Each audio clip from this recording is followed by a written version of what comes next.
for joining me for the Plant Yourself podcast. I'm your host, Howie Jacobson.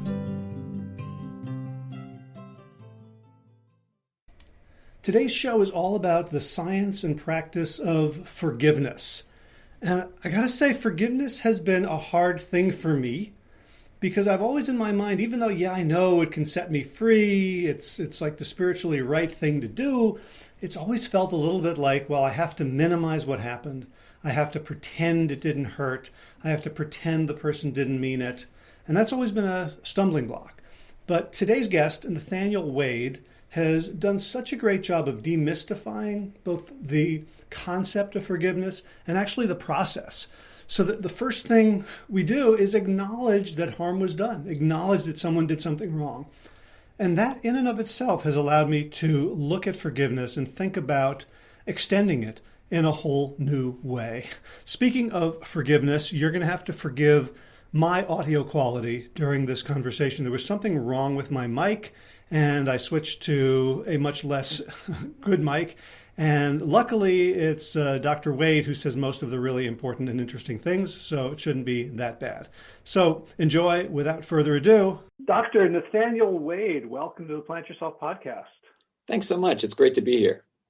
Yeah, we got a timely topic for today, but pretty much timely every day, which is forgiveness, forgiving others and forgiving ourselves. And first, I'd love for you to sort of introduce yourself and the fact that you study this and you're research based and all those good bona fides. Okay, sounds great. So I'm a professor of psychology here at Iowa State University. I got my degree back in 2003 from Virginia Commonwealth University. I was studying under Everett Worthington, who's probably one of two or three international pioneers in the study of forgiveness from a psychological perspective. After I got my degree, I came here to Iowa State at that point and in grad school. And then since I've been here, I've studied forgiveness, most often from a perspective of how to help people in a psychotherapy setting. So training therapists, working with clients to understand what their experience of forgiveness is in a therapy setting. But of course, those that work, that information is really applicable to all kinds of different settings. So with forgiveness, I've often focused on how to help people to forgive others who have hurt them, oftentimes in some pretty significant ways. In more recent years, I've turned my attention as well on helping people to forgive themselves for burdens that they carry for ways in which they've hurt other people. Gotcha. And you have a pretty interesting, I guess it's not an origin story, but a kind of focusing story about how this became much more than theoretical. Because you were studying forgiveness because you had an advisor who told you we're going to study forgiveness, right? That's right. In fact, and then life made a joke. Yes. Isn't that the truth? Yeah. So when I showed up at in 1998 in Richmond, Virginia, to start my PhD in counseling psychology, my main thought was I was actually going to be doing religion and spirituality as it plays out in psychotherapy. That was kind of my original interest in the area. And my first meeting with Ev, I left the office with a stack full of papers. That was back before the days of electronic PDFs, and left just with an armful of papers on forgiveness. And he said, this semester we're going to be working on a paper that I've been invited to write on forgiveness. So that was fall of '98. Well, about 2 months later, I found out that my wife at the time was seeing somebody else. And so while I was in the midst of writing this review paper on forgiveness and talking with Ev intellectually about, what is forgiveness? When do we need to offer it? When not? Kind of all the different parameters around it. I was going through my own pretty shocking experience in my marriage. Mm. And what was, I could ask, like, what was it like to feel betrayed? But like, what was it like to be doing these two things at once? Because like so many of us go into helping professions because of the help that we need, but it's usually not that like volcanically condensed. Yeah, that's so true. I think in the fall, I found out that was kind of the first inclination that she was seeing someone else, and her reaction to that was, nothing's really happened. We've talked, but nothing, and so she kind of recommitted to the relationship with me. And so at the time, it, for sure there was hurt feelings and confusion, but there wasn't quite the same sense of betrayal that came later. So at the time I was like, oh, okay, this is interesting. And there's a little irony happening here, but it didn't really strike me. It wasn't until later the summer of 99. So it was the next, maybe 9 months or 10 months later, when I found out that even though she and I had been trying to work on our relationship, she had actually continued and deepened her connection with this other guy. And they had been romantically involved for months by the time I found out the second time. And at that point, it really hit me of like, oh my goodness, like the irony was super thick for me.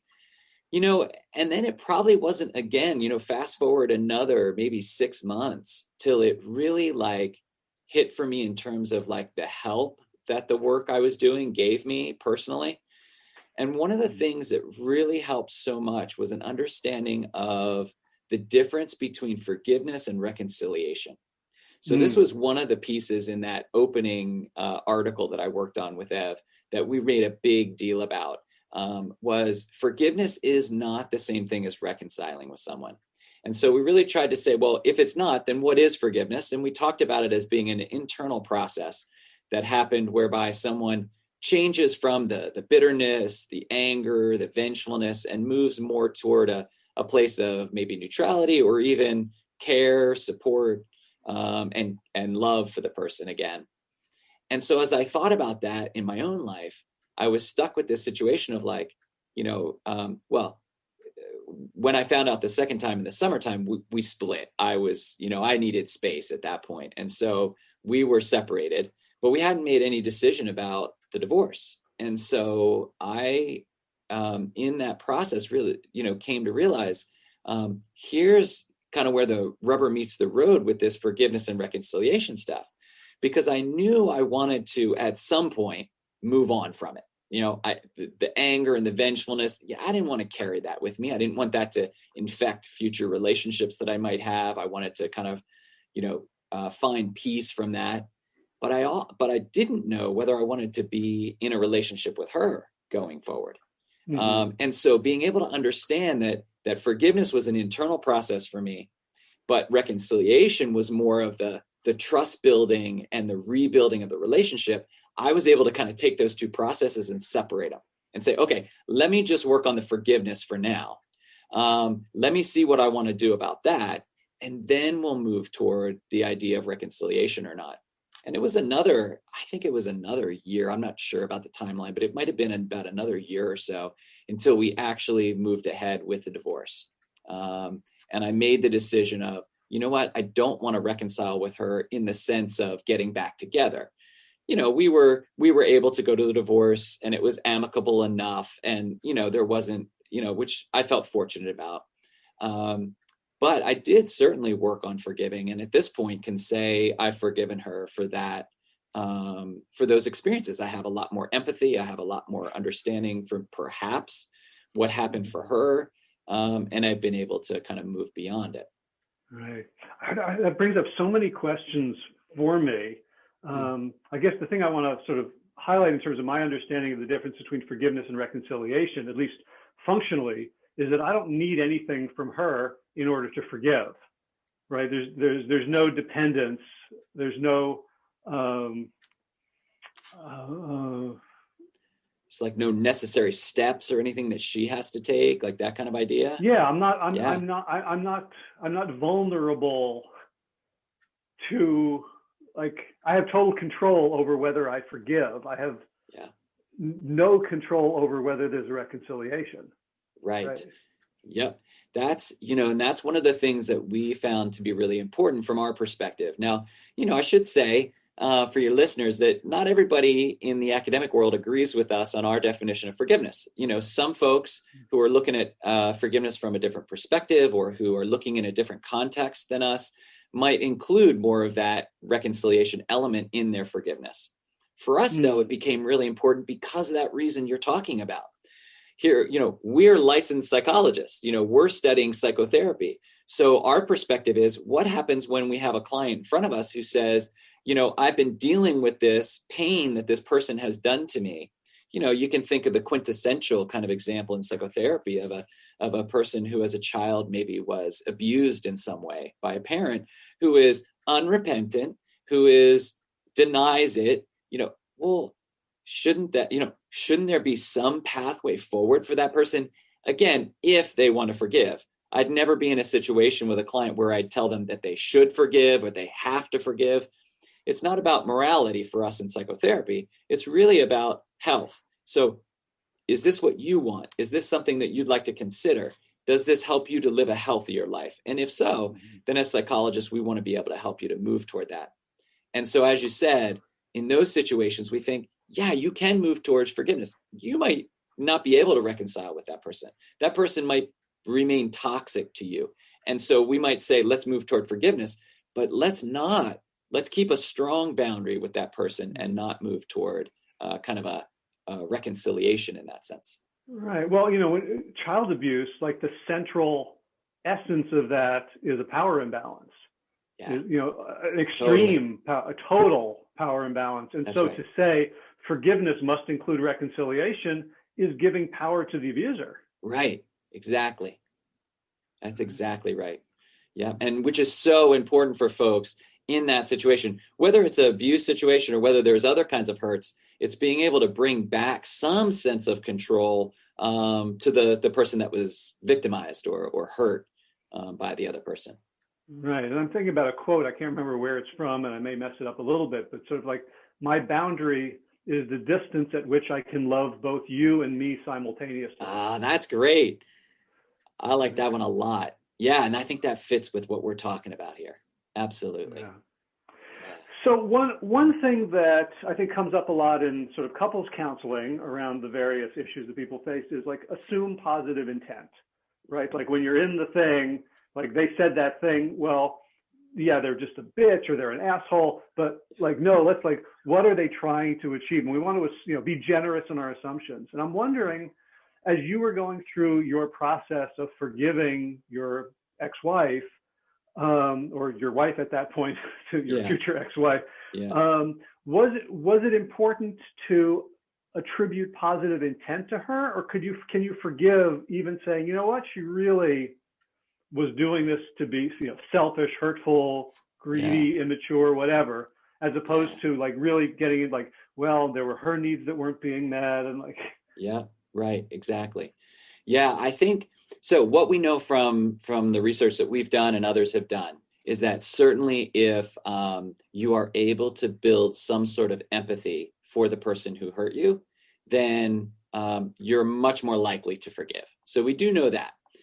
That's kind of an initial response. And I think you're absolutely right that perspective taking or that good intent or trying to find what that other person might have been thinking or doing, rather than just demonizing them, which is so easy to do when we're hurt. It's just like you said, they're just a jerk. That's why they did it.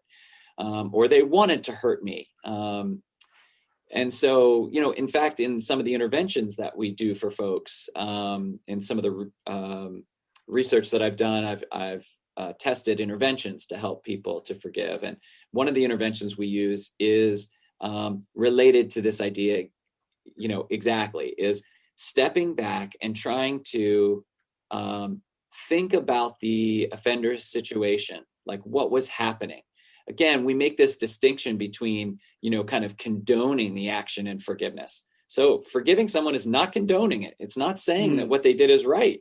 In fact, to forgive them, you have to first say, what they did was wrong, or else there's nothing to forgive. And so we help people to make that distinction. And then we walk them through an intervention where we might have them, for example, write a letter that's addressed to them. So in my case, I'd say, dear Nathaniel, and then I would write it from the person who hurt me's perspective. And what I instruct the folks to do is, of course, you could write a letter where you're like, I'm terrible, I'm a jerk, I shouldn't have done that, you're the best person in the world. So, but that's not really going to help you toward forgiveness. Instead, really try to put yourself in that person's shoes as much as you can and think about what would they say. And if you want to write in there, I'm sorry for what I did, great, there's nothing wrong with that. But also include in there, what was it that they might have been thinking? What was it that they might have been doing? The struggle. So then, more personally, to answer your question about my situation, I think it took a long time for me to get that kind of perspective. I think so that it's kind of like almost like layers of forgiveness in a sense. The first year and a half, the first 2 years, it was just mostly anger and bitterness. Where I wrote poems and talked to friends and things, and there was not much generosity in me at that point at all. I was just hurt and angry. And then I think there was another layer, kind of an initial layer of forgiveness where it was like, okay, I want to get some space from this. I want to kind of give her maybe a little bit of the benefit of the doubt. I don't really know what she was going through. I roll my eyes a little like, well, I would never do that, but okay, I'll try to. And then maybe years later, there was a deeper layer of understanding more about our relationship, understanding maybe the situations she found herself in from her perspective, not mine, that might have made it very difficult and might have made this other guy much more attractive. And what she got from him might have been exactly what she needed at that point. And how hard it probably was for her to do that and also to not do it, and how she must, so they were able, but that was years later that I was able to get that place. And that helped me maybe to go another layer with the forgiveness. Right. And I guess when we're thinking about forgiving, helping others forgive or forgiving ourselves is, that's just like you can't hurry love. I guess you can't hurry forgiveness. Yeah. Yeah. And it's so unique. You can't hurry it. Some people are actually pretty quick about it. And then there's other people that, it's a long, long time. And of course, as you would imagine, some of that's related to the depth of the hurt, to the shock that's associated with it, to whether you've been through something like that in the past or not. But then there are just individual differences. We know back early on, Ev and I and some other colleagues put together a scale to measure the disposition to forgive. So this is the tendency that people have to forgive. And we were able to, through a series of studies, be pretty confident that there are actual real differences in the tendencies people have to forgive people kind of across situations and across time. Wow. Some of us are really good at it, and some of us are not good at it at all. Oh, I have so many questions about that. Like, is that one of like the big five, like it, like where it's a trait that's sort of resilient over time, or? Yeah. So, we don't have quite the same data as like a big five in terms of longitudinally. So like being able to track people, say, over 20 years or 30 years and how consistent is it? But we were able to track them over, 6 months or a year. We've done that, and that's very stable in that amount of time. And we were able to correlate it with other measures, some of the personality indicators of the big five and other things that shows that it's related to those, but it's not the same thing as those. As you would imagine, in personality, someone who tends to be more agreeable, which is one of the big five, is more likely to be a higher forgiving person. But those do not necessarily track right on top of each other either. Right. And the other thing I'm wondering is, does the disposition to forgive correlate with outcomes? Yes, it does. So it depends, though, on the situations, which is really interesting. And some of the work that I've done, I have, you could call it mixed findings on that. And I think it has to do with, what specifically we're looking at. So in some situations where we've done intervention studies, the trait forgiveness, the tendency to forgive, is correlated with greater forgiveness at the end, or how much people change at the end. And in other studies, we found that it wasn't correlated. I think one of the factors of that is kind of the situational factor of what we're bringing, what the participants are bringing to the study. And so if we're reaching people who are willing to kind of come to a therapy study for forgiveness, then those are folks who have been hurt and are really stuck in it. They've maybe tried to get beyond it in kind of more everyday ways, by talking to friends and family, by, using their religious or spiritual resources, by, doing other things like that. And they've not been able to get beyond it. And so at that point, you kind of have more of a homogenous group. And then it doesn't matter what their trait forgiveness is specifically with that hurt, because that's why they're in the study, is to work on that. But we certainly see that in general, in more of a kind of a general population, that tendency to forgive broadly, the trait, is very, very much related to whether people forgive a specific offense or not. What about more broadly, to not just the outcome of recovering or forgiving a slight, but like happiness, life satisfaction, psychological stability? Is there? Yep. Yeah, I haven't done this work myself, but some folks who have really shown some pretty consistent findings. And honestly, even as a researcher in this area, it's kind of shocking to me. It's like over time, one, if you look at it from like a longitudinal perspective, if you look at it from what we'd think of as like a cohort perspective, where you might look at a bunch of different age groups, it tends that, particularly for older folks or over time, that chronic, what you might think of as like a chronic unforgiveness or a trait disposition toward unforgiveness, is actually correlated with some really foundational health indices, like certainly well-being, physical health, physical symptoms. There's some research that shows that forgiveness is related to like diastolic blood pressure, to, like stress hormones. It's just like, as you might think, that tendency toward that anger and frustration and revenge pumps up the system in ways that over time, chronically, can be very hurtful. Yeah.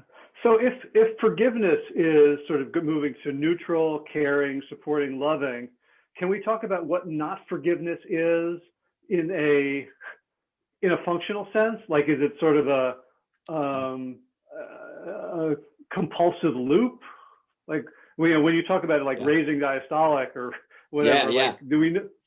Yep. So some of the things we know early on in that initial paper where I worked on with Ev in that very first semester of grad school, one of the things we hypothesized was that rumination would be a key factor in perpetuating a state of unforgiveness.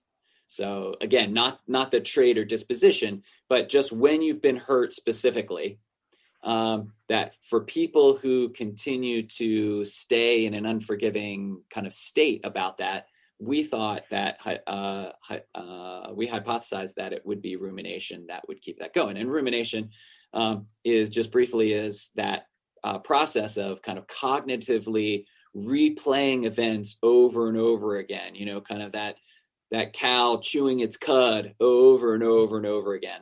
And so then in some of the studies, we haven't done exhaustive work in this area, but we have looked at it in a few different ways. And it does appear that the tendency to ruminate is certainly correlated with unforgiveness. And so that would be one of the processes by which that happens. Gotcha. The other thing I'm curious about, going back to the story about you and your wife, is so now you're a full-fledged researcher. You said earlier that it gave you certain empathy. Like, is there a correlation between forgiveness and learning? Like, the ability to grow from an event. Because a couple of weeks ago, I interviewed a couples therapist, Susan Orenstein, who's talking about after the first marriage. Yeah. So how you don't repeat the mistakes of the first marriage and the second marriage, whether it's with somebody new or with like your old partner, sort of upgrade marriage 2.0. Right. And like her work is all about learning from it so you make better choices going forward. And I'm wondering if forgiveness, kind of needs to happen or enhances that process. Well, you have just created the next great research question in forgiveness, at least as far as I know. So from a research perspective, I think that's a fabulous question. And I could imagine designing a study where we looked at folks who forgived versus folks who didn't forgive and watch them over time, and then be able to actually measure to what degree are they repeating their interpersonal patterns, and to what degree are they moving on from and resolving some of them. But in terms of answering your question, I'm not sure. I don't know. I have some hints, or maybe just some personal attitudes and beliefs about it. All right. So what's the null hypothesis? So, I would think that absolutely forgiveness would lead to learning. I would think that that there would be, I think you could even drill that down even and talk about it from kind of cognitive states kind of perspective. I think of Barbara Fredrickson's broaden and build theory, that positive psychology idea of, and if you're in a forgiving state, you're much more likely to be able to look at new and creative options. You're broadening and building, you're bigger, you're able to look and see things that maybe you didn't see before. You're willing to try things more creatively, say, for example, in a relationship than you had before. Whereas if you're in a state of unforgiveness, you're much more in that narrow fight or flight kind of mindset. And my guess is you'd tend to kind of, again, lean on those cognitive heuristics of you do what you do. This is what I do. And so I interact with, my partner in this particular way, and this is, I don't even see any other way of doing it. Again, because I'm kind of blinded in a sense by that fight or flight response of unforgiveness. Yeah. Is being in a state of unforgiveness equivalent to being in fight or flight, to be in sort of a defensive mode? I think that's a great question. I would think they're distinct to some degree, but for sure there's elements to it. So, I might talk about a state of unforgiveness more broadly than like a fight or flight state. But if you're in more of a state of unforgiveness, we can think of it this way, maybe, where you're in a place where you're much more likely to enter fight or flight, kind of the more time limited aspect of fight or flight, whereas unforgiveness state would be the broader context within which those happen. So give you a kind of an example. When you're in a state of unforgiveness, imagine seeing that person who hurt you. I mean, so much easier. It's like, snap, I'm all of a sudden in like rage mode, because I'm primed for that. That's the state I'm in. I'm feeling vengeful. I'm feeling upset, and if this isn't somebody you live with, but this is somebody that maybe you see, at a particular organization or work or, at the grocery store, and it's like, boom, the fight or flight lights go off, so to speak, they start firing. Whereas if you're in a forgiving state, you might still have some of that, but it's much quicker to kind of come down for it. There's great research on this from a physiological perspective. Kathleen Lawler-Rowe did some work on this, where she hooked people up to blood pressure machines and pulse and heart rate stuff, and then had them talk about stories that were either ones that they had forgiven or ones they hadn't. And one of the interesting things she found is, the blood pressure went up, the heart rate went up, but in the forgiving stories, they came off and they came down a lot quicker. Charlotte Whitfleet did some great work on this in multiple different studies. And she found very similar things, even when people just imagined situations where they forgave someone, or imagined, no, instead, what if you, what if you were bitter toward them, or what if they gave you an apology or didn't, and tracked their physiology, not just blood pressure, but also kind of skin conductance and other things, and showed that there is a very strong physiological reaction in these forgiving and unforgiving situations. Yeah.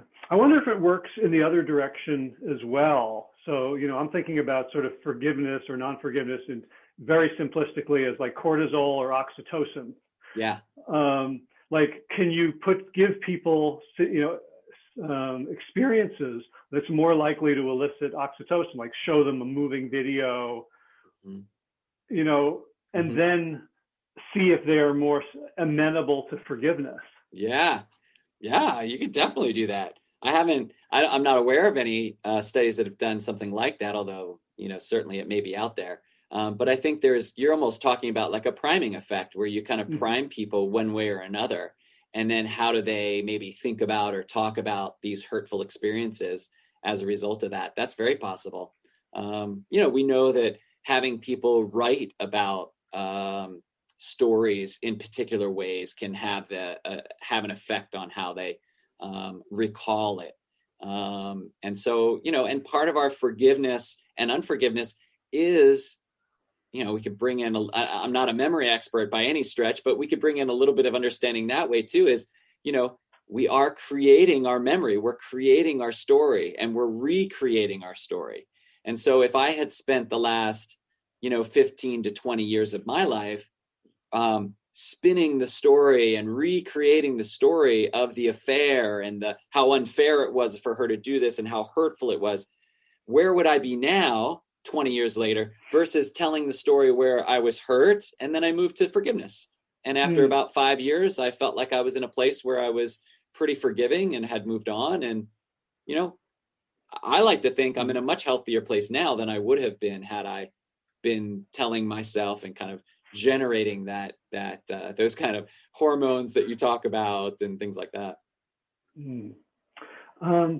So one thing I'm thinking, like, when we're talking about forgiveness, so far we've talked about extremes. So, a betrayal, abuse.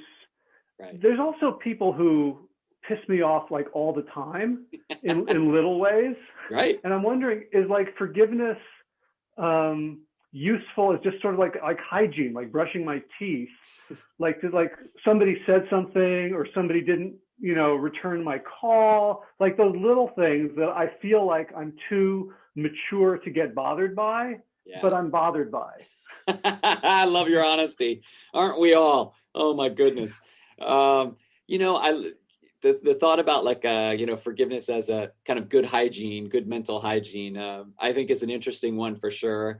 I tend to think of and be, this is just my bias. I tend to reserve forgiveness for kind of the say bigger events in life, the ones that don't recede from our memories within a few days or a couple weeks. Another thought that I had to that is when Ev and I tried to kind of delineate or mark out the field of forgiveness for us and kind of what we were working on, we also came up with a list of ways that people deal with being hurt that doesn't have to do with forgiveness. And so that was actually kind of a really important to us to say, you know what, there's a whole list of ways that people deal with being hurt that don't really have to do with forgiveness, that don't have to do with kind of that internal work of resolving bitterness and moving toward compassion and love and that transformational experience. Just to give you some examples, people seek vengeance, people seek justice, people forbear it. And by that, we mean they just simply kind of let it go. They don't even go into the whole process. They just whatever. Other people use their religious and spiritual resources, like I talked about earlier, and they may transform it into kind of a spiritual practice. or even a religious rite of some sort to manage these things. People go to kind of their families to deal with these issues, like, hey, my brother really pissed me off and I don't care that we're both, in our 40s. We're going to go to mom and we're going to let her settle it. So there's all kinds of different ways that people deal with it. And our take has always been that forgiveness is just one of them. And it's not necessarily always the best one.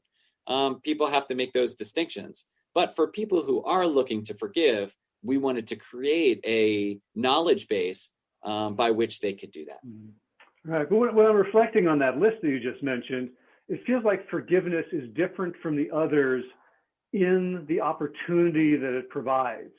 Yeah. It's more than just sort of like filling in the hole and getting back to zero. Like if you could magically erase the affair and the betrayal, like, okay, it never happened, as opposed to the forgiveness actually gives you a positive, doesn't it? It's sort of growth and development and I think a higher spiritual capacity. Yeah, I absolutely agree with you. One of the things that I to come back to your idea of kind of the mental hygiene or habit, perhaps kind of a daily habit, I think that forgiveness really taps into. I think it's a different concept, but I think it is very related, is the idea of the common humanity that so many spiritual traditions talk about. And I think that's so essential to forgiveness. Because I think if you come from a perspective that, again, in my value system, I might call less mature, that's maybe more self-focused or self-centered, you think you're pretty special. And other people, especially people who hurt you, are, pretty defective. And I think that there is a real opportunity, as you talked about it, in forgiveness, where we can really embrace this broader idea of the common humanity. You know what? We're all in this together. And even if I haven't actually done that thing that my ex-wife did to me, I'm certainly capable of it.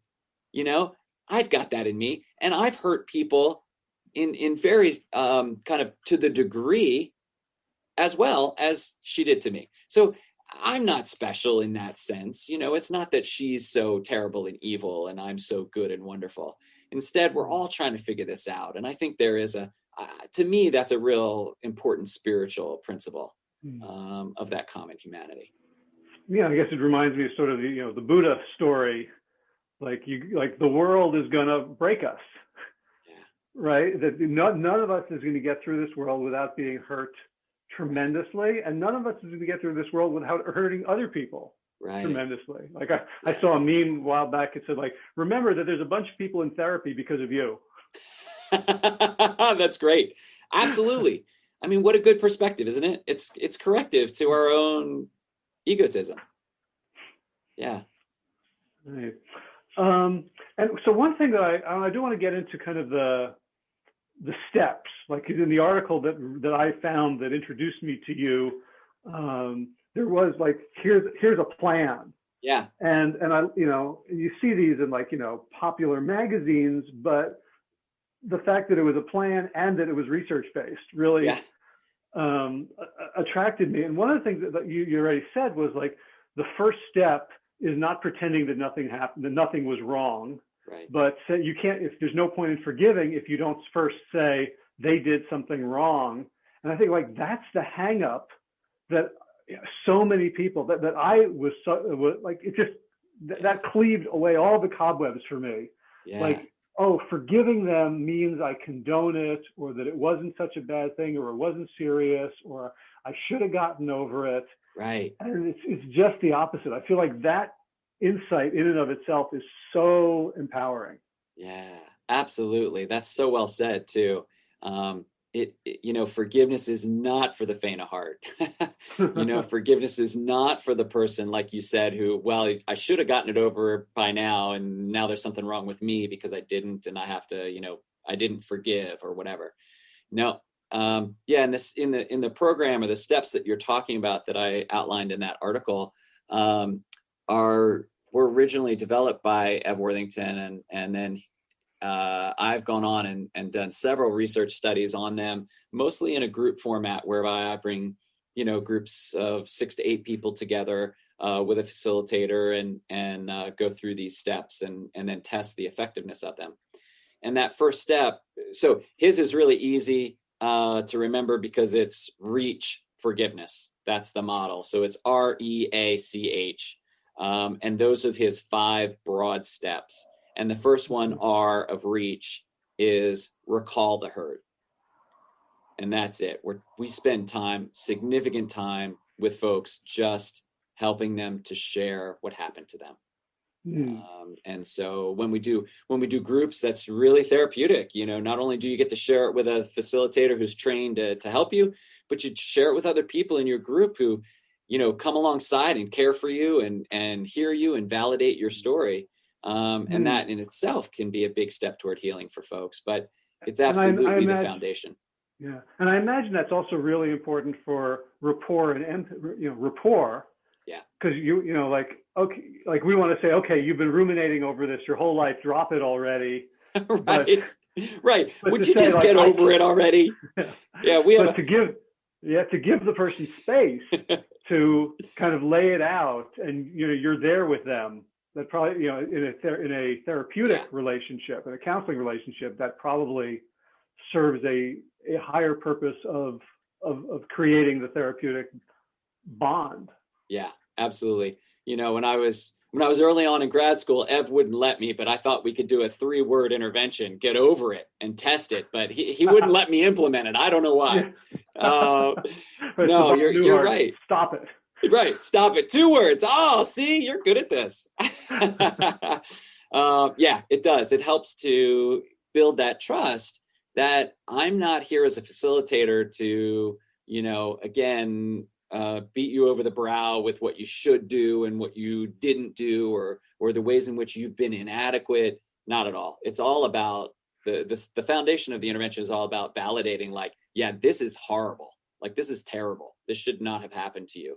And it stinks that it did. And here we are. So now what? Now what do we do?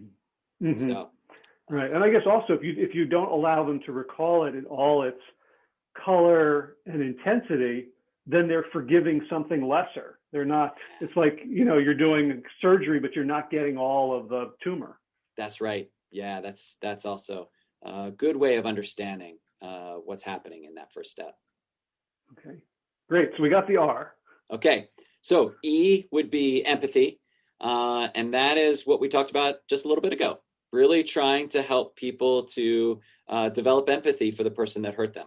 And that can happen in all kinds of different ways. It can be in the sense of, if I take some time, I can really see where they were coming from. The reality is most of us, like you said, a lot of people are in therapy because of what we've done. Most of us can look at it and say, when we hurt other people, we usually do it. We're trying to either solve some kind of difficult situation we're in, some problem we're in, or some kind of neglect that we just didn't get at the moment or at the time. Very seldom is there pure evil intent. Now that does exist. And, yes, we can talk about that too, but that's maybe for another podcast. But most of the hurts that we experience with most of the people in our life are kind of like they just, it was a mistake. So we can find some sort of empathy. And again, it might be because like I find specific empathy of like, wow, okay, I see exactly what they were doing when they did this. And now that helps me to understand better. Or it might be broader empathy of like, okay, there's really no understanding why they actually did that. And they should not have happened at all. However, I can do a broader empathy of like, I've been clueless at times too, or I've, that sort of thing. Mm-hmm. So is there, and I don't know if danger is the right word, but I'll use it. Is there a danger in when you empathize with someone else that you suddenly have the need for self-forgiveness? Because you're like, oh man, I was a jerk too. Yes, I think.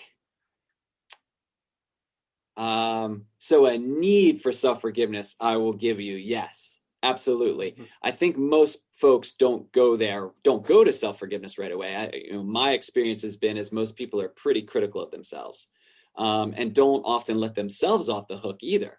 As much as they're kind of, and this would be interesting to explore as well. the degree to which they hold themselves accountable, do they hold others accountable? And I think for the most part, people are pretty rough on themselves. So, but that does bring up a need for self-forgiveness, yes, but not necessarily a natural process to forgive the self. Right. Yeah, I think that's what I was trying to get at. It's like, when we're in this fight or flight, things can get very binary. Yeah. So if suddenly I realize that you have legitimate cause for upset, oh my God, it was all my fault. I'm terrible. Yeah. Right. Like it just I think becomes folks a moving can target. go there. That's right. Yep. And trying to find that, that's part of a lot of what that intervention is in helping to forgive others is really about balancing these. It's about balancing, like, one way I like to think of it is, it's that more complex thinking, that is in some of the Buddhist teaching of, it's not about or, it's about and, it's about both. Is it this or this? Yes. Yeah. It's both, like, just because there was a part that you might have played in the events where the person hurt you doesn't then make it okay that they hurt you. And it doesn't take away from the fact that you were hurt, and doesn't take away from your progress toward forgiveness. So there's kind of a holding of both of those. Another difficulty I think that people struggle to hold, that we talk explicitly about in the interventions, is if I forgive, then I lose my anger. And if I lose my anger, then I lose the boundaries. I had a client once who talked to me about that, where I brought up this idea in struggling with an ex. And I said, well, have you considered forgiveness? Have you thought about forgiveness? And her answer is, I can't let go of the anger, because if I do, I don't know what'll happen. The sense of everything will fall apart. I won't be able to hold a boundary, a safety that the anger creates. And so we try and hold this idea of, like, can we find boundaries without the bitterness? Can we find the boundaries without the anger? Can you move toward forgiveness and still keep that person at a safe distance? Right. And the fact that you're raising those as questions brings up for me, like, this forgiveness is like the ultimate act of faith. How do you see that? Tell me more. That if I don't know what happens without my anger, right? Because I haven't been in that position. Yes. So at some point I have to have faith in something that maybe, that I will create a boundary, that I won't need a boundary. Like, I'm trying to imagine something that doesn't exist. That's right. And that anger is my armor. Like, to put down my armor to make myself vulnerable to being hurt. That's right. Yep. And from a therapist perspective, that's really important for us to be aware of, to be able to say, as you're doing the forgiveness process, you have to have enough resources to give your clients to be able to say, like, and instead of this bitterness, this is the strategy for putting that armor on. This is the armor you can wear with that person. And with some folks, that's just explicit, like,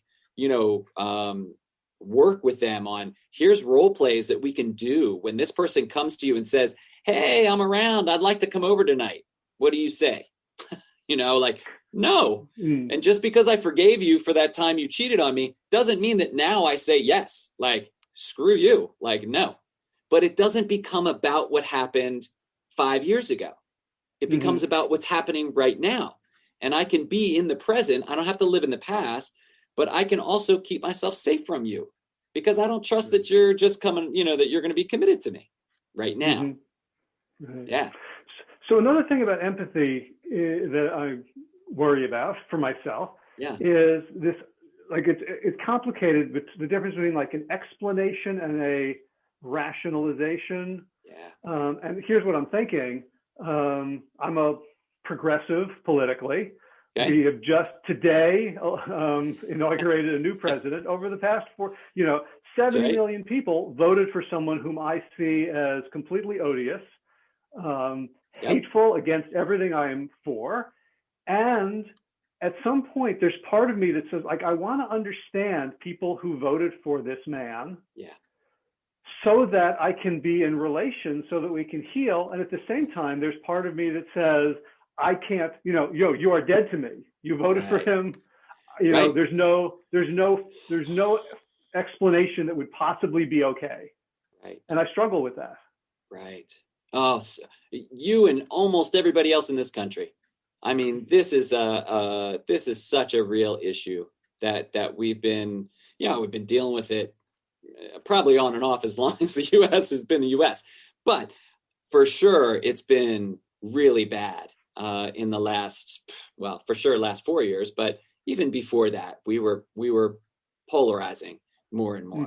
Mm-hmm. But it's certainly come to a head this last week, and with the Capitol stuff. I mean, for sure, there's real issues about how do we talk to others. How do we, who are different from us, who believe different than us, how do we stay in relationship with people who are different than us? I think for so many folks, I mean, me included, a lot of the strategy comes down to we're just not going to talk about it. Like, we can stay in relationship as long as we don't address that. But I think there's something better. I think there's something deeper that can happen if both parties can be committed to this idea of, what we talk about in our basic counseling skills is active listening, the listening that really listens for the other person's experience, rather than just listening in order to form my own argument to tell you how stupid you are, right? It's that active empathic listening. And I think that, there is a capacity to build empathy for another that does make you open to change potentially, but that doesn't necessitate that you change, or it doesn't necessitate that you agree or even condone their beliefs or the actions that have come from their beliefs or whatever. But that can simply come from, this is what I hear you saying. I'm really trying hard to listen to, to your true position or your true belief. And this is what I hear you saying. Am I right? Am I on the right page? No, that you didn't miss this, or yeah, you are kind of getting it. There's so much understanding that can come from that. And in fact, I'm not again in this area, but the research shows that communications research and other people actually, as they do that, are actually a lot closer in their beliefs than they think they are prior to those conversations. Yeah, it's funny because as you're saying it, I'm imagining myself doing it with certain people. Yeah. And feeling on the one hand incredibly vulnerable. Yes. Like their evil is going to swallow me up. Yes. And on the other hand, feeling how powerful it could be to do it unilaterally. Like that's where I may have power to change them, as opposed to the only power I have is to sort of like overcome them. Right, exactly. Yes, and I think there's one of the safety pieces that comes in. You talk about vulnerability. I think to be safer in those conversations, what happens is, you have both parties willing to do that kind of active listening. If you're always in the position of, listening to someone else and they never return that gesture, then that's an imbalance that, it isn't safe. It's a vulnerability that isn't useful. Right. Yeah. Right. All right. I think we're up to A. All right. A. The A stands for altruistic gift. I also think of it in my own shorthand, in my memory, as acknowledging your own offenses. But the altruistic gift is really based on kind of understanding that you have hurt other people, acknowledging your own offenses, and then making a claim, making a kind of a commitment to give a gift that is, in a sense, altruistic because the person didn't earn it. The person hurt you bad, and you have every right to not forgive them if you want. And so it's an acknowledgement that there's something happening there that way. Meaning to frame your desire to forgive as a gift to them, an unearned gift. Yeah, it helps to underscore, in my mind at least, it helps to underscore that this is not like like you talked about, like, oh, there's something wrong with me because I haven't done this already. It's like, no, not at all. In fact, you're doing something pretty special here. You're going above and beyond here. And then just making that explicit, is that something that you want to do? And we know that for some folks, at least, framing it in that way is also motivating and really helpful for them, inspiring, in fact. Yeah, I mean, I hear a lot of spiritual overtones in that. Yeah. Oh, I lost your. Lost your audio for a second. Oh, am I back? Yep. Okay. So the word that's bouncing in front of me is grace. Yeah. That, the unearned gift. Like if you want to be divine, if you want to embody the grace that you've received, you didn't earn life or breath or gravity or sun. That this is how you what would Jesus do, or whatever your tradition. This Right. is how you embody the best of it. Yes, I think it's so true. I think that so many of the great spiritual traditions would have words and concepts like that, like the grace, like the loving kindness, like the rising above who you are and your own ego, to do this for another. And so I think it is tapping into that kind of world tradition, if you will. Great. C? C is committing to forgiveness. And so by the time you've done the R, the E, and the A, you've really made it quite a journey. And by the time you get to C, we're really getting to the place where this is the stage where the person has made progress, has already started to feel the changes in forgiveness, has made kind of the decision and has some cognitive or thought changes about toward forgiveness. Mm-hmm. And so the commitment part is really to help people to mark it, to establish like this happened. And so, we do different things with the commitment depending on the people and how that might work. You might come up with like a certificate that indicates, hey, you've forgiven this person. One that I like, because I kind of like playing with fire, is, putting a list together of all the ways that this person has hurt you or the ramifications of that hurt, listing them all out, and then sitting with it until you're ready to make a commitment to forgiveness. And when you're ready, burn that thing, just light it up. And so there's all kinds of different ways that we might ritualize the commitment, but it's this idea of marking the forgiveness. Gotcha. So I don't know if I'm anticipating whatever the H is or not, but I'm thinking like forgiveness is actually like a continual act. Like, okay, I burned the paper. Is this H? You got it. So H is holding on to forgiveness. Okay. So it's this, you might think of it in, in recovery language, we might think of this as like relapse prevention. But the H is holding on to forgiveness once you've achieved it, because we know that particularly with big events, and when we think about our emotions alert us in a non-rational way to potential harm. And so if we've been hurt by someone in a very, very powerful way, our emotions are our first line of alert. And so, again, you might have forgiven someone, but you might see them and all of a sudden your heart starts racing again. And you might believe like, oh, well, I must not have forgiven them because I'm all upset again. Like, no, part of the H process is educating people and preparing them for, you're likely to feel these things again.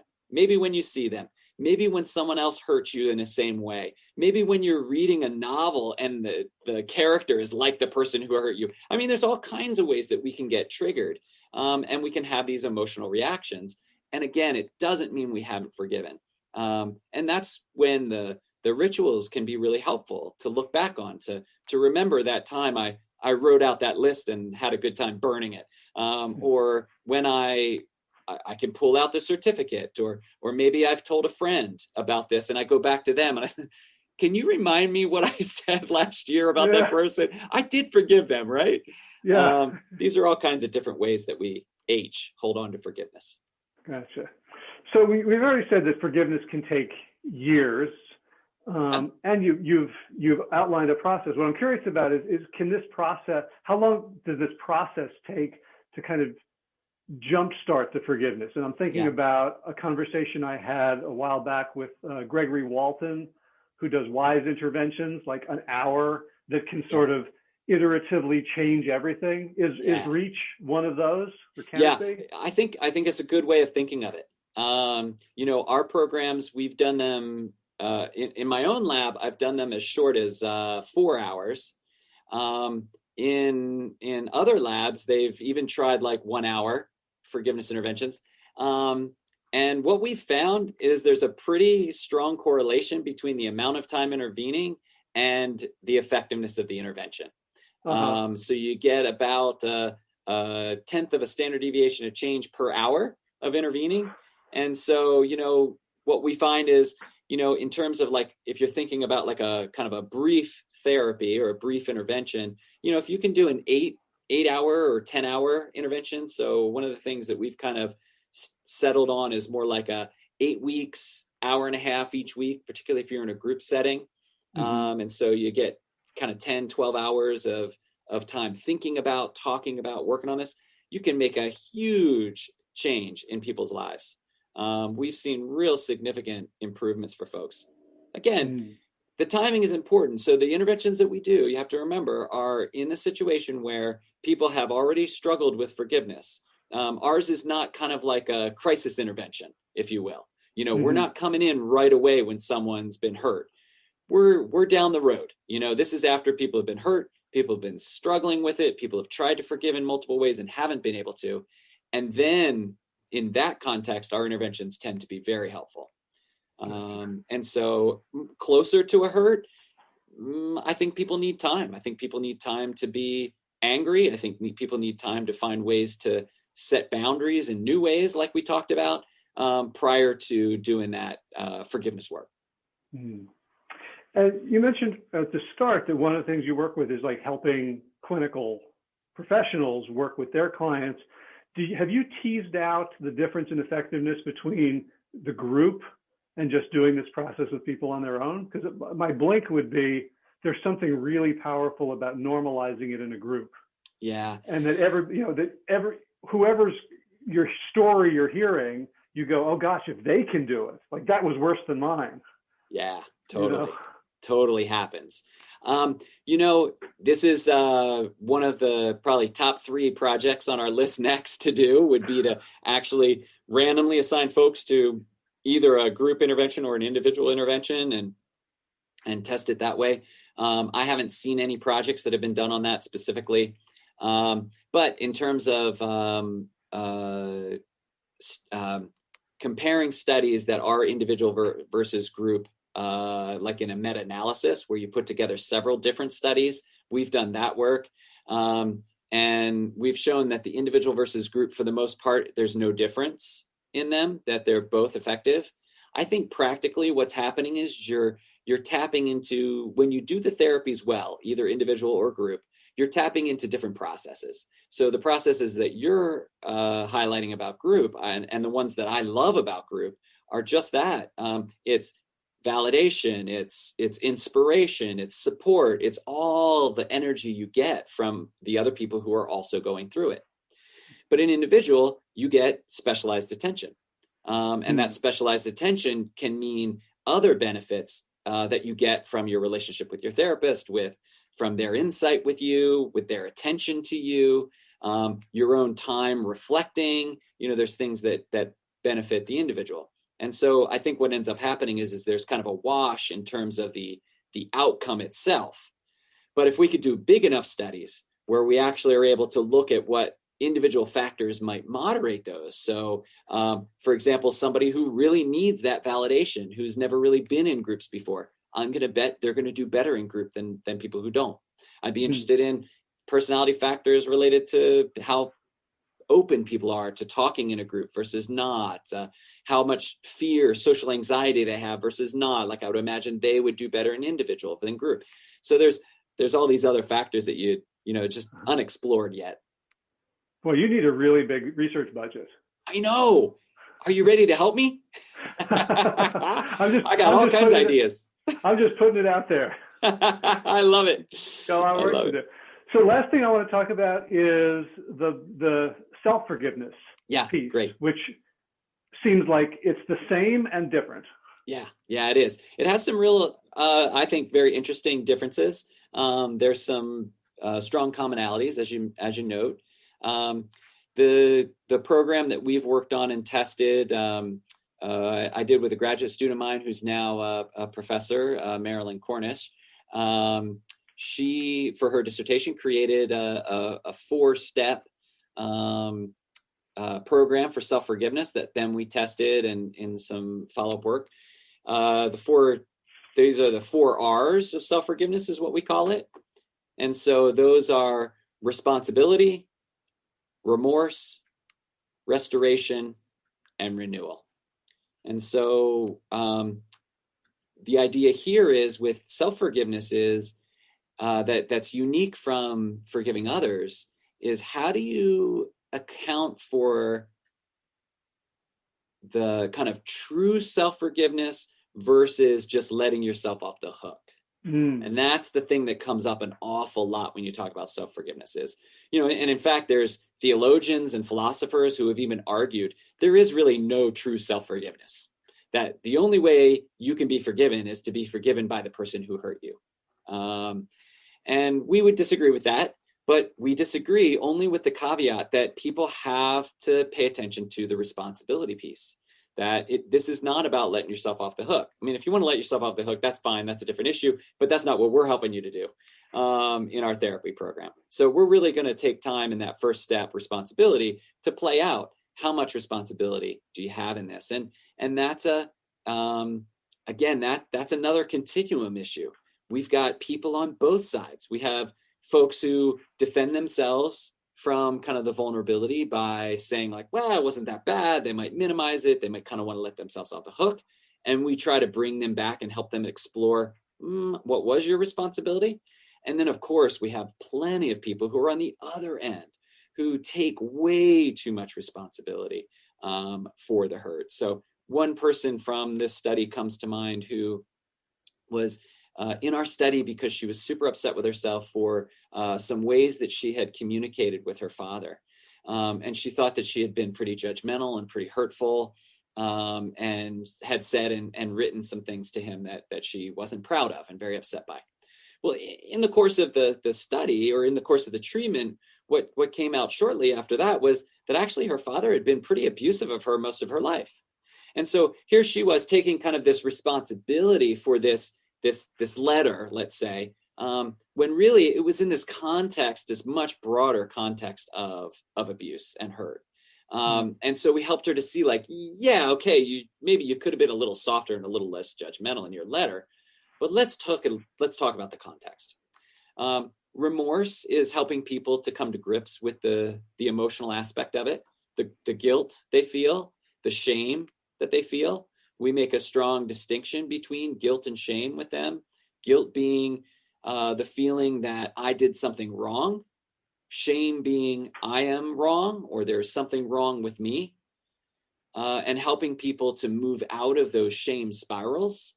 Mm-hmm. We know that shame, that people who experience shame more or feel more shameful tend to not try to make things right, tend to not ask for forgiveness, tend to not make amends as often as people who just feel the guilt. Yeah.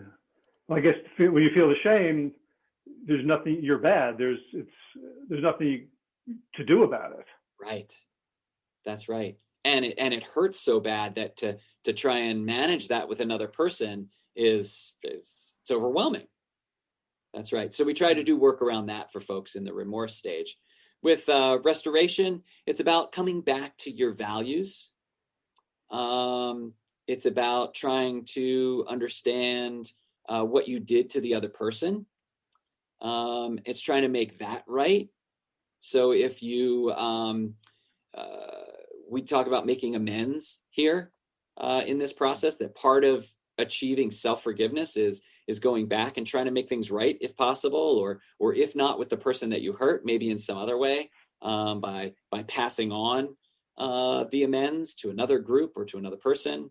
And then that renewal part is, what are the values that you violated, and can you kind of recommit to those and renew those, so that you feel a sense of commitment to those and can act out of those going forward. The idea being like, yeah, I violated those before, but that doesn't mean they're totally in the trash. I still value that stuff, and going forward, I can make different decisions.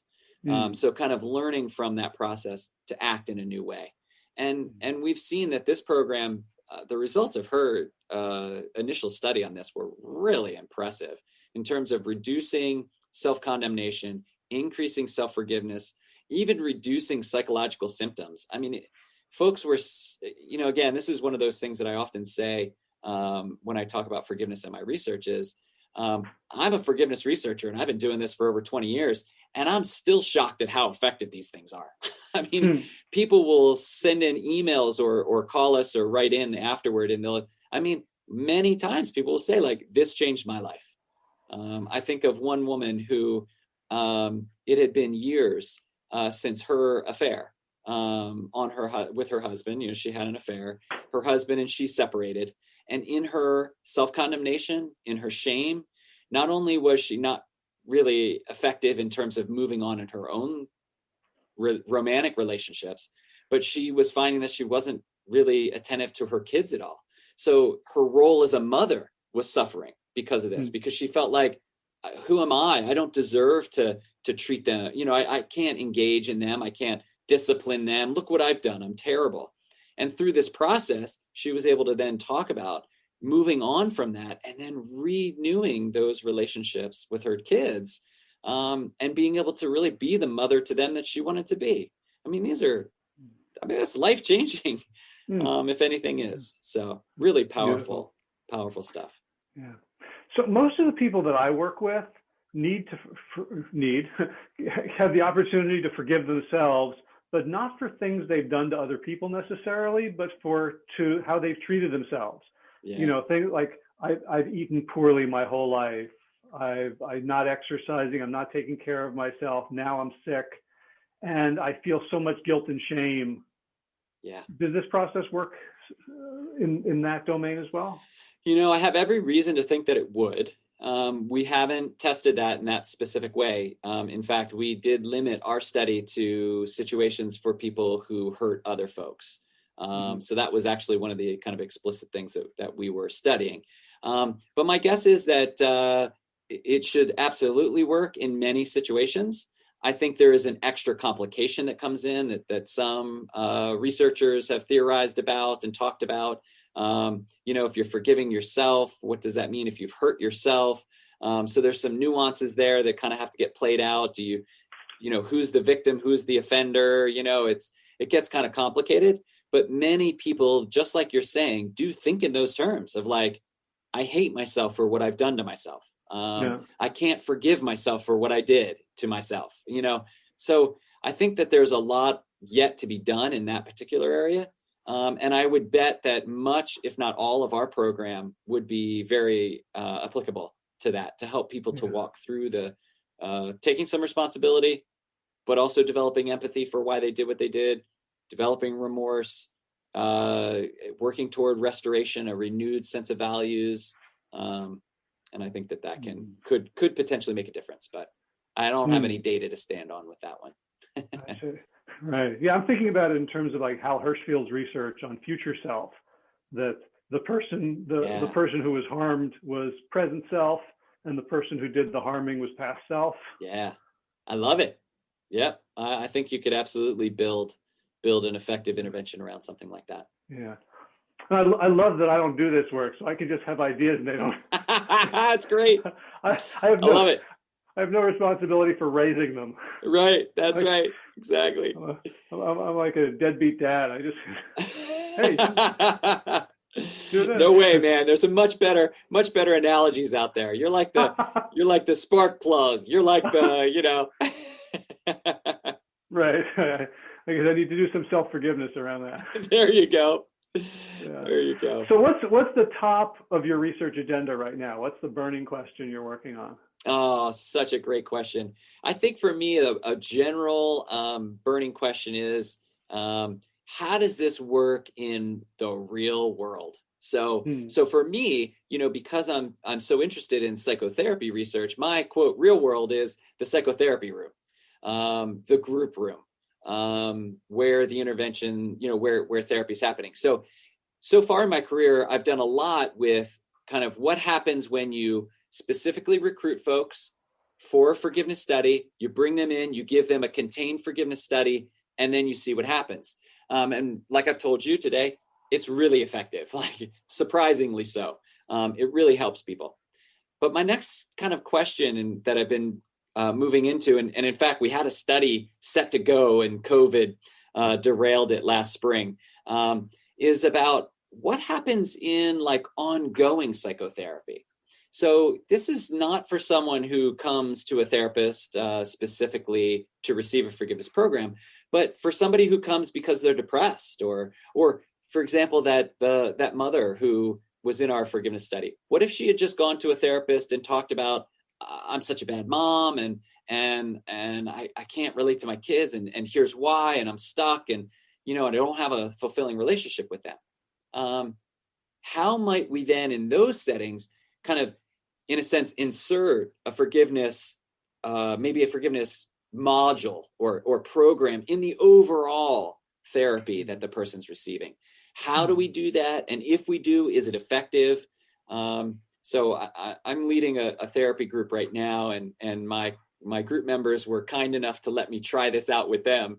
So I didn't collect any data on it, but I just wanted to see, like, what did this feel like for them? Because we were working on other things. We had plenty of other topics, but forgiveness was one that had come up for them periodically. And I thought, well, what if we try to do a module?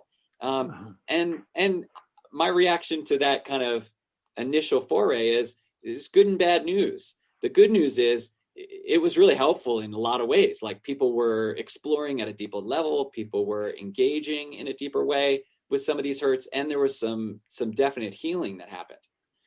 The bad news was it was hard to contain it because there was so much other stuff going on. So, we did 2 or 3 weeks and we'd work on it and people would be into it. But then in the 4th week, someone came in with something that was more urgent, because this is not a therapy group for forgiveness. Someone had some pressing stuff. And so we'd set it aside and we'd deal with that and we'd work with that. And then we'd pick it back up. But it became more diffuse. And so I think the next step would be, how do you provide that in ongoing therapy that's useful for the everyday therapist, not the forgiveness expert, that can help more people, again, not only for their forgiveness outcomes, but also for their psychotherapy outcomes, to be, less depressed, less anxious, more fulfilled.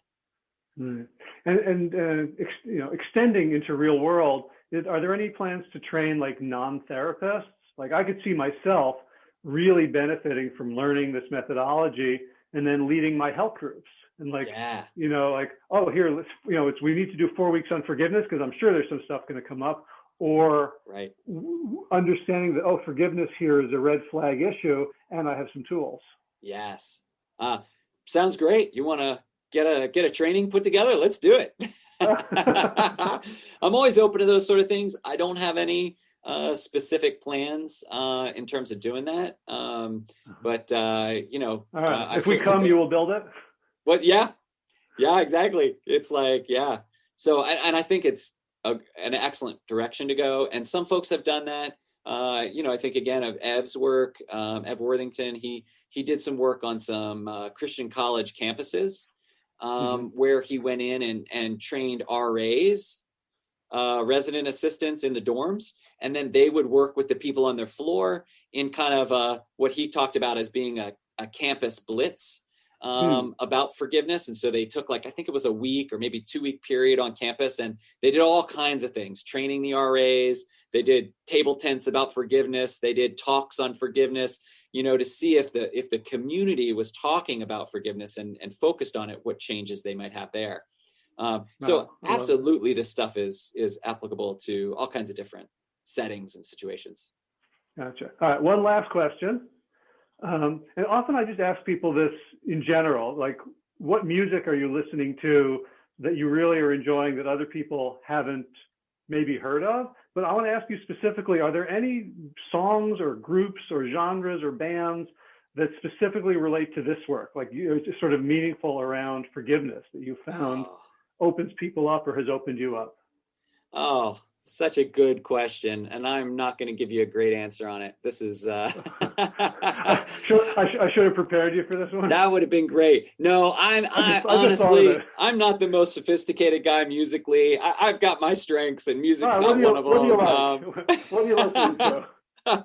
So I'm pretty mainstream. I'm a 90s guy, so I love my alternative mix. Soundgarden and Pearl Jam.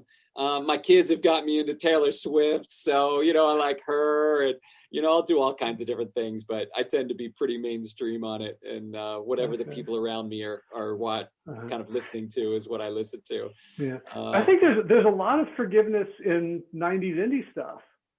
There's a lot of anger. No, I mean Nirvana. Like there's a lot of anger turned on all directions. Yeah, so true. All right, well, we'll just put in Soundgarden and Pearl Jam, and I'm sure there's listeners who have skipped the '90s. There you go. Go back and rediscover the grunge. Yep. I love it. Awesome. Nathaniel Wade, thank you so much. This has been such a great conversation. Thanks so much. I've learned so much. I think it's going to be so helpful to my audience, and I definitely want to see if I can get some health professionals to get together and sit at your feet and learn. Hey, you let me know. I'll be happy to come and chat with y'all. But this has been really great for me too. I really appreciate the opportunity, Howie, and I appreciate what you're doing in trying to get this word out. Thanks so much. Right on. Take care. All right. Take care. All right. I hope you found that as useful as I found that conversation. If you'd like to find out more, look at some of the references for Dr. Wade's work. You can find them at the show notes for this episode, which is plantyourself.com/449. And I'm curious, does this conversation make you want to begin the process of forgiving someone or forgiving yourself? If you'd like to participate in the conversation, you can do so in the comments section of the show notes, which again is plantyourself.com/449. All right, so let's talk about movement news. I feel like such a wet noodle right now. I've been doing the monkey bar gym workouts for about a month now, and I've amped it up. I'm now doing high-intensity interval training along with the yoga twice a week, 3 times a week, and morning strength classes 3 times a week. And I almost never feel strong. I just feel exhausted, fatigued, and I'm beginning to feel things coming back into balance. So I feel like I'm realigning myself, and I'm really looking forward to, after a few months of this, of amping up my running training and seeing if I feel stronger, better, faster, more efficient for having taken this time to really take care of my body. Plus today I did some assisted chin-ups, 45 of them to be exact. So got a chin-up bar and put a pillow on a chair underneath the pull-up bar, and I was able to do assisted pull-ups. So hopefully without too much time and effort, I'll be doing the pull-ups without needing the chair or without needing it so soon. In garden news, we started getting some seed packets. A lot of stuff that we wanted to grow is already sold out. I guess, thank you, COVID. People are still into resilience and self-sufficiency and all that sort of good stuff. We did get a bunch of herbal seed packages for medicinal herbs, so I will let you know what comes and what grows and what we do with it. All right, time for thanks. Thanks to Will Ridenauer for allowing me to use his beautiful song Sabali Dawn, the Dance of Peace. You can find more of Will's music at his website, willridenauer.com. And of course, thanks to all of you Plant Yourself podcast patrons.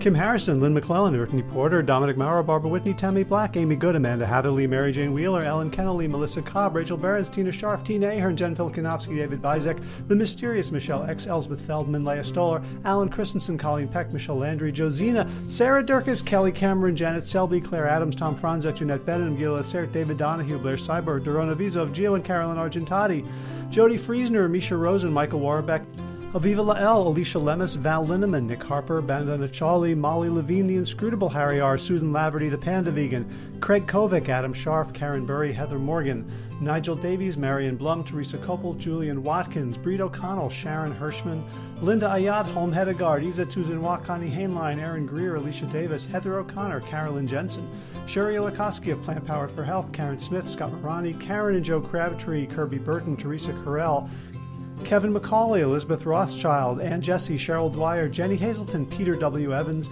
Dennis Bird, Darby Kelly, Lori Fanny, Linnea Lundquist, Emily Iconelli, Levi Wallach, Rosamund McAtee, Dan Picorni, Stephen Leenan, Patty V. Martino, Mike and Donna Kartz, Deanne Bishop, Bilberry Elf, Marjorie Lewis, Trisha Adams, Nancy Sheldon, Lindsay Bayshore, Gunmarie Hagan, Tracy Gullidge, Laura Heaton, Meg from Mama Says, Stacey Stokes, Ben Savage, Michael Kay, David Hughes, Connie Rogers, Claire England, Sally Robertson, Paranganchi, Amy Daly, Brian Tourville, Mark Jeffrey Johnson, Josie Dempsey, Karen Schmidt, Pamela Hayden, Emily Perryman, Allison Corbett, Richard Stone, Lauren Vaught of Edible Musings, Aaron Hasty, Sean Owen, Sagar Naik, Erica Piedra, Danielle Roberts, Michael Lushton, Sarah Johnson, Catherine Floyd, for your generous support of the podcast.